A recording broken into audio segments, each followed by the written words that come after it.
Hi guys! For today's video, tuturuan ko kayo kung paano ba ako gumawa ng ice candy. Actually, first time ko lang to at nag-search lang din ako. At base nga sa natutunan ko, share ko sa inyo. Ito yung mga kailangan natin. Asukal, 1 cup lang siya.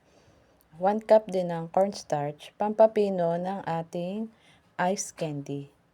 Gumamit din tayo dito ng kondensada, cowbell, is 1 can, and then Alaska Evaporada, 1 can din siya.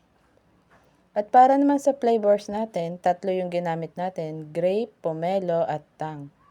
Nag-ready rin tayo dito ng 10 cups of water. Dito naman tayo sa pag-dissolve ng ating 1 cup of cornstarch, 1 cup of water din ang ginamit natin diyan.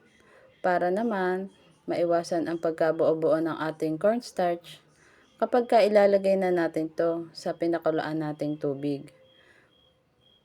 Sabi nga, ang cornstarch daw ang nakakapagpapino talaga ng ating ice candy. Kapag naman ganito na ang ating mixture, ang texture ng ating mixture, pwede na to. Palalamigin lang natin ng konti at pwede na nating ilagay ang isang latang kondensada at syempre ang ating 1 can of evaporada. Saktong-sakto lang to sa tamis dahil ang ginamit nga natin ay yung cowbell at yung ating Alaska. Halo-haloin lang natin mabuti para maganda at sama-sama na ang ating mga ingredients. At dito naman, kung makikita nyo ay nag-ready tayo ng 3 lagayan dahil nga 3 flavor ng ice candy ang ating gagawin. Para rin pantay-pantay ang ating magagawa o yung dami na magagawa natin. Nilagay na natin dito ang ating grape flavor. Sumunod naman, ang ilalagay na natin dito ay ang ating orange flavor. At ang last ay ang ating tang pomelo. Haluin lang natin itong mabuti hanggang ganito na yung kulay niya. Pantay na siya. At sa pagsasali naman ng ating mixture, ay gagamit tayo ng embudo.